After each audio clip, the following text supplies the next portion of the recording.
Assalamualaikum everyone. I'd like to share with you this all about the BARM, Bangsamoro Autonomous Region in Muslim Mindanao, about the culture, the history, and the economic development, which is part of the our subject. So we all know before BARM, it was known as ARM, Autonomous Region in Muslim Mindanao, an autonomous region of the Philippines located in Mindanao Island group of the Philippines that consists of 5 predominantly Muslim provinces. So these are the 5 provinces during the ARM time. The Basilan, except Isabela City because it's not included in the ARM, Lanao del Sur, Maguindanao, Sulu, and Tawi-Tawi. Then it is only region that has its own government, and region's de facto seat of the government is Cotabato City. So that was ARM. So this is the map of the ARM. So in the brief history of ARM, or the Autonomous Region of Muslim Mindanao, I think all of us know about this. So the Muslim missionaries arrived in Tawi-Tawi in 1380 and started the colonization of the area and the conversion of the native population, especially the missionary of Islam. In 1457, the Sultanate of Sulu was founded, and not long after that, the Sultanates of Maguindanao, the Buayan were also established. That was 1457. And then in 1942, during the early stage of the Pacific War and the Second World War, troops of the Japanese imperial forces invaded and overran Mindanao, and the native Moro Muslims waged an insurgency against the Japanese. 3 years later, in 1945, there was a combined United States and the American Commonwealth Army troops liberated Mindanao, and with the help of the local guerrilla units, ultimately defeated the Japanese forces occupying the region. I think all of us know this one, especially in our history. But this is particularly here in our land, especially the ARM. Then in August 1, 1989, there was a Republic Act number 6737, or the Organic Act of the Autonomous Region in Muslim Mindanao. So ito na yung ARM, which is signed by, nagiging batas by the former President Corazon C. Aquino. Then in 1989, November 17, there was a plebiscite conducted in the proposed areas of the ARM, 13 provinces and 9 cities, to determine if the residents want to be part of the region.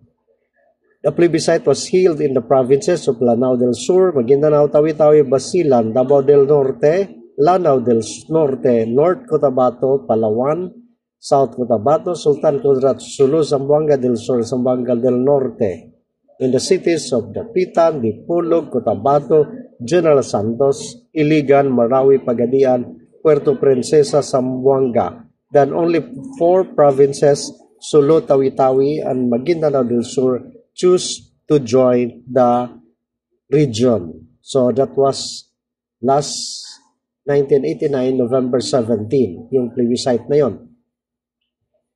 Then in August 14, 2001, a plebiscite held after the passage of expanded ARM law, Republic Act 9054, to determine if the 4 provinces were in favor of the amendments to Republic Act 6734. Another plebiscite was held in 11 provinces and 14 cities to determine if the residents wants to be included in the expanded ARM. Then plebiscite is held in the provinces of Basilan, Davao del Norte, Lanao del Norte, North Cotabato, Palawan, Sarangani, South Cotabato, Sultan Kudarat, Zamboanga del Norte, Zamboanga del Sur, Zamboanga Sibugay. It is also conducted the cities of Cotabato, Dapitan, Dipolog, Digos, General Santos, Iligan, Isabela, Crudal City, Marawi City, Pagadian City, Puerto Princesa City, Takurong City, and Zamboanga City. Then only Basilan Province, excluding Isabela City, which remain as part of the Zamboanga Peninsula region, and the city of Marawi voted for the inclusion of the new region. So that was 2001. So these are the provinces under arm before. Then, the first is Basilan. The capital city of Basilan is Lamitan City. The component city is Lamitan City with 11 municipalities. Then their dialect is Sama language. There is also Tausug language and Dayakan language. So yun yung mga natives of Basilan. So this is the home of three main ethno-linguistic groups, the Yakans, the Tausug, and the Chavacanos.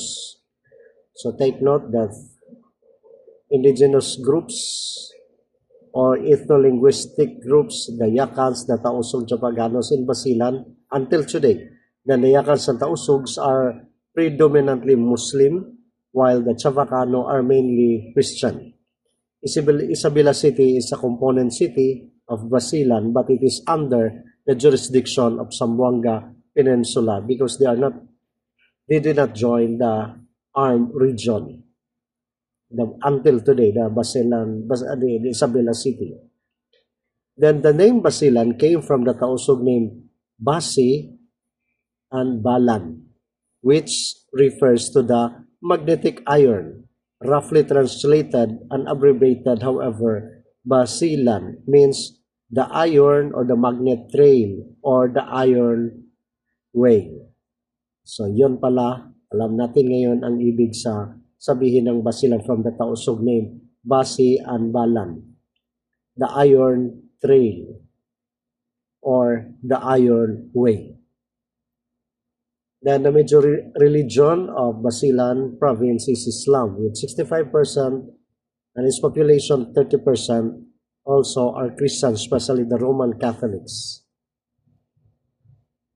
Then the short history of Basilan. In 1636, Basilan was colonized by the Spaniards, converting population into Roman Catholics.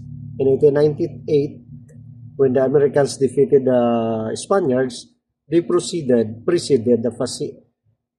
to pacify the province, established plantation mainly to produce copra and rubber. After the World War II, in the year 1970, heavy fighting between the Philippine forces and the Moro Islamic Liberation Front, which they are determined to form a new country in Mindanao. Then during the plebiscite held in 2001, only Isabela was opted out, and the Basilan province had joined the army.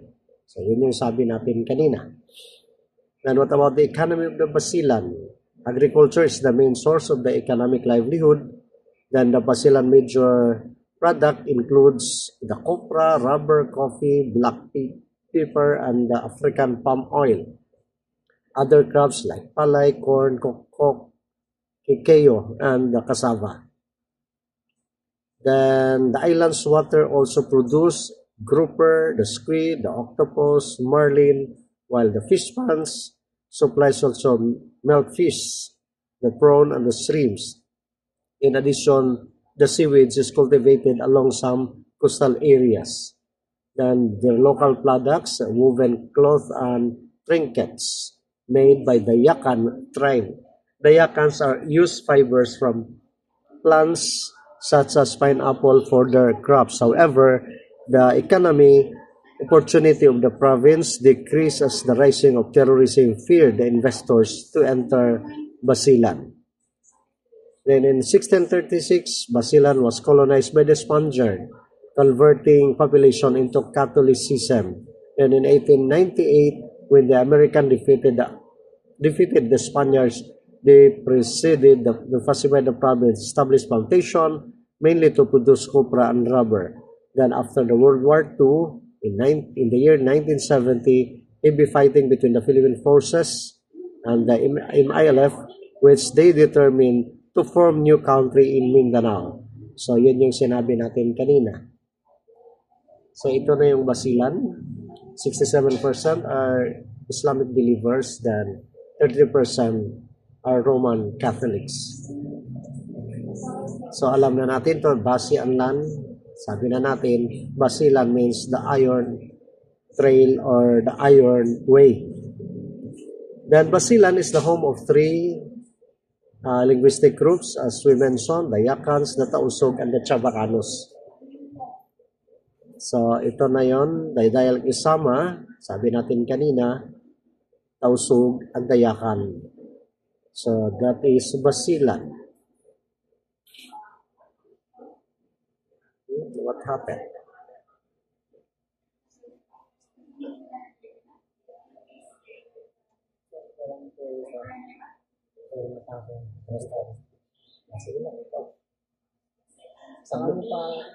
Submit ko na? Okay. So the Festival of Basilan. Yes, Mumbai. Sa ilan natin? Monday ko na lang submit yung doc, yung banko. Okay. Ay, tapos. Wow. Iwan ko rin. Ay, i-attach ito yung katuan. State of the account. Dito na sa atin. Para Monday na lang. Okay. Sige. Okay, no problem. So the Festival of Basilan, we have the so-called Pakaradjaan Basilan, and we have also Lami-Lamihan Festival. So these are the festivals of Basilan. Once again, dalawa yun, Pakaradjaan Basilan, Lami-Lamihan Festival. So May 9, that's an Islamic event celebrating the nocturnal journey of the ascension of Prophet Muhammad to heaven, the Isra wal Miraj. And this is a Muslim, of course, holidays.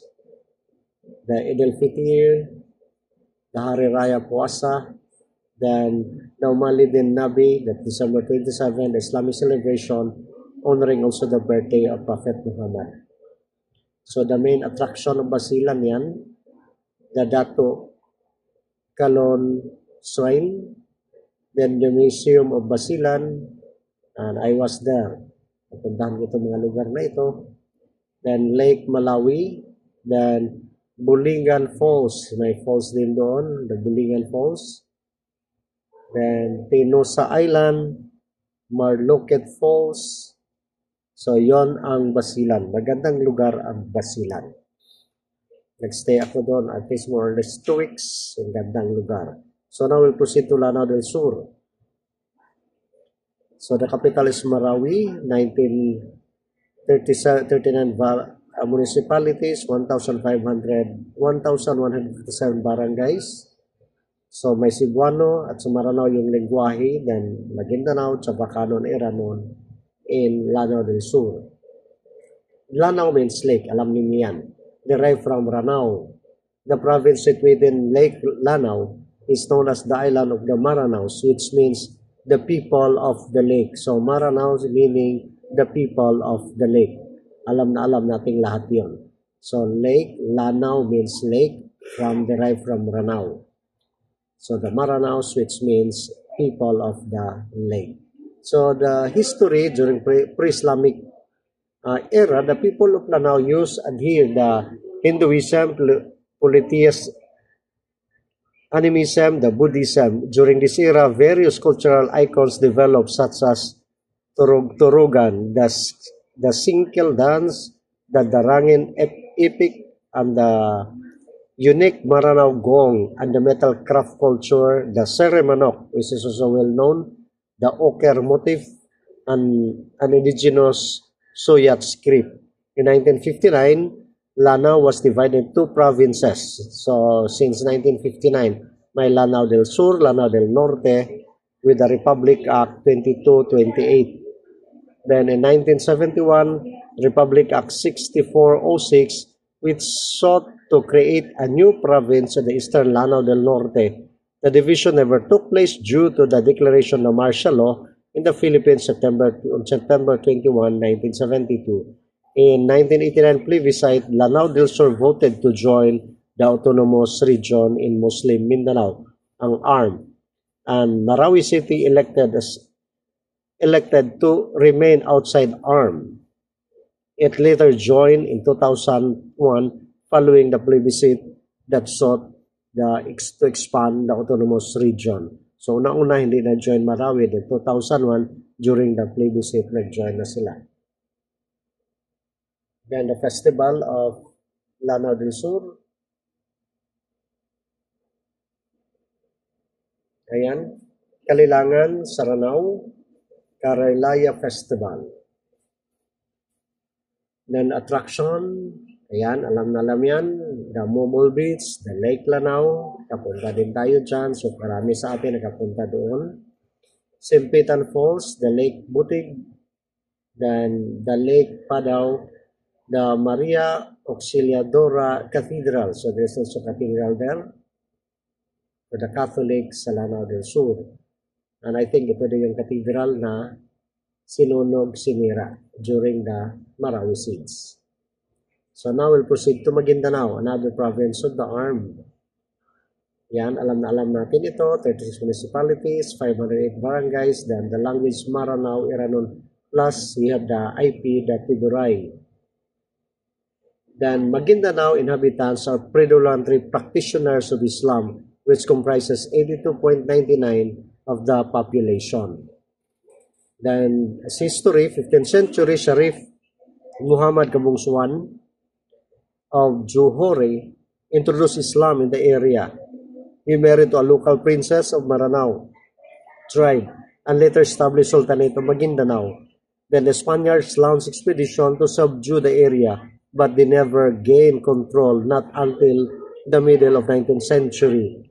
Then during the American era, Maguindanao is the only part of Cotabato province, which is a district of the Department of Sulu and Mindanao. Then 1973, Cotabato was dissolved and has split into 3 provinces, Maguindanao, North Cotabato, and Sultan Kudarat. In 1989, the majority of its voters opted to join the armed or the autonomous region in Muslim Mindanao, except Cotabato City. Then in 2006, October 31, Maguindanao voters approved and create the new province out of Maguindanao. The new province, we have the Sharif Kabungsuan, established through the Muslim Mindanao Autonomy Act 2001 and became the 80th province of the Philippines. However, on July 8, the Supreme Court nullified the Sharif Kabungsuan province, in which pinatikim na. Abutan natin yon, pinatikim lang sa atin yon. Nawala na, nullify 2008. Then the major crops, tomato, the squash, the beans, the wet rice, dry rice, the coconut. The freshwater fish are also abundant in Maguindanao since we have marshes in the area.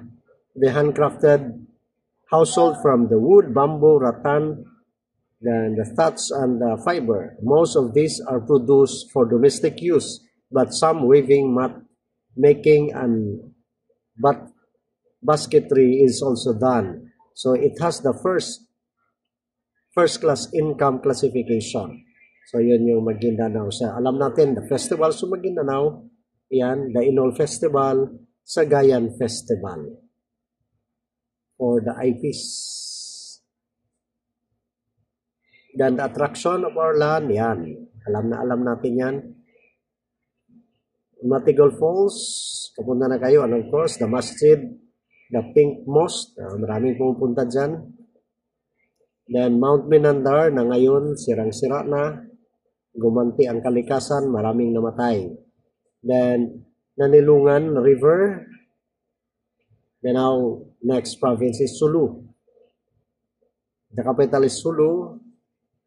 With 800 population, 800,024, 730 almost a million, 19 municipalities, 410 barangays, then the Langisao, Tausug, Sama, and Malay. Then the Sulu inhabitants were predominantly Muslim, constituting 97%. In 1380, Karil al-Makdum came to Sulu and introduced Islam. 1450, Said Abu Bakar Abirin came to Sulu and married the daughter of Raja Baginda Ali of Sulu and later established the Sultan of Sulu, Sulu Palawan, Zamboanga Province, and the Basilan. That's under the Sultanate of Sulu. Then the province hosted the Daro Hambungan, or the Palace of Flowers, which was a royal palace of the Sultan of Sulu since historical times. The palace, located in Maimbong, was made of wood and was destroyed in 1932 by the huge storm. In 1989, the province of Sulu became part of the autonomous region in Muslim Mindanao. A peace pact between the MNLF and the Philippines was also made. That was in 1989. So the Festival of Sulu, alam din nito ng iba, the Venta Festival, Radja Baginda Festival. So marami din sa inyo siguro nakakapunta during their festivity. Then the Mangustin Festival, kasi marami din sila doon. Then the attraction, yan, the wall of the Intramuros Sulu, Maobo Beach, Mount Bagsak, then the Sulu Ethnological Museum, then Tajong Beach. So, ang gaganda din ng mga beaches doon sa kanila. Now, we'll proceed to the province of Tawi-Tawi. The capital is Bungao, 11 municipalities, Tausug, Ansama, and Malay, ang mga languages na ginagamit. Then, the etymology, the province name, its main island, Tawi-Tawi, is the Sinama form of Jawi-Jawi Malay for banyan tree. The island is known for having an abundance of this tree.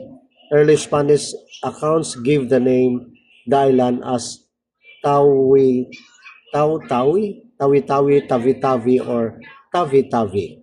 So, nagiging Tawi-Tawi yung etymological sa word Tawi-Tawi. Then, the majority of Tawi-Tawi are Muslims with its 99% adherents.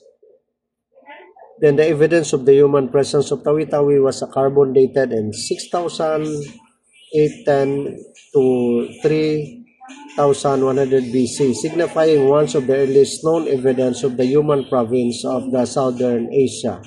In the 1600th century, Muslim missionaries from Arabia arrived and established the first ever mosque in the Philippines. The area was heavily covered to Islam, especially with the Sultanate of Sulu in the nearby Sulu province was founded. Then Tawi-Tawi is one of the three integral provinces of the Sultanate of Sulu during the inception and became its strongest domain of the 20th years. So during the World War II, the province was a naval base of the Japanese Imperial Army called the Southwest Area Fleet. Tawi-Tawi was previously part of the Sulu province.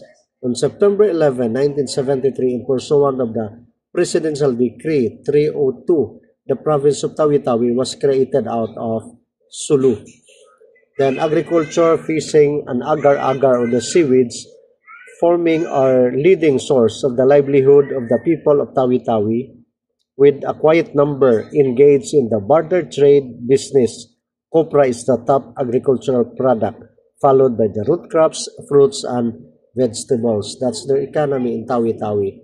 And their festival, Agal-Agal Festival of Tawi-Tawi, then their attraction, the Bud Bungao. And I was also there in that place. Ang ganda, the Bud Bungao. Pwedeng mapuntahan mo doon sa tuktok. May daanan doon.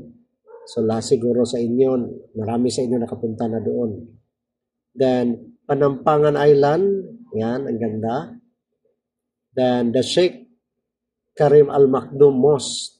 And I was also there in Tawi-Tawi. Then, Andolinang Island, then the Panguan Island, then Salawag Island, Sangay Siapaw Island, then the Mantabuan Island, then Umapoy Island, Turtle Island, I think marami din nakapunta dyan. Then, after that, after the ARM, so na nagiging BARM, the Bangsamoro Autonomous Region in Muslim Mindanao, na tayo na ngayon, from ARM to VARM. So the creation of BARM. Still remember, in 2012, Aquino intended to establish a new autonomous political entity under the name Bangsamoro to replace the autonomous region in Muslim Mindanao, which is called a failed experiment. Remember, during the SONA of President Noynoy, ito yung sabi niya, ARM is a failed experiment. And under his administration, a draft of the Bangsamoro Basic Law, yung the BBL, Bangsamoro Basic Law, the buhay-buhay lang, sabi nila, was made but failed. Under President Rodrigo Duterte, a new, a new draft of the BBL was made and become legislated law of the Bangsamoro Organic Law. Kaya nga, 2018, yes to ball. Alam niyo yan. Then there was a plebiscite, January 21, 2019, to ratify the yes to ball, with the majority of the armed voters deciding for the ratification of the law, which meant for future abolition of the arm and the establishment of Bangsamoro Autonomous Region. Kaya nga, nanalo the plebiscite, nagiging BARM.